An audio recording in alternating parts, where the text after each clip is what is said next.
তৈরি পোশাক খাতে শ্রমিকরা নয় বহিরাগতরা সমস্যা তৈরি করছে বলে জানিয়েছেন স্থানীয় সরকার উপদেষ্টা হাসান আরিফ। সরকার কঠোর হস্তে তাদের অপকর্ম দমন করবে বলে সচিবালয়ে সাংবাদিকদের জানান তিনি।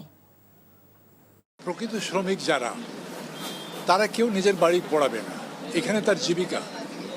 এটা তারাই বলছে যে স্যার বহিরাগতরা এসে করছে, তাদেরকে আপনারা বাধা দেন, আপনারা যখন বাধা দেবেন আমরা আপনাদের সঙ্গে আছি। কিন্তু এমনভাবে তারা মিশে আছে যে তাদেরকে সেগ্রিগেট করাটা একটু ডিফিকাল্ট হয়ে যাচ্ছে।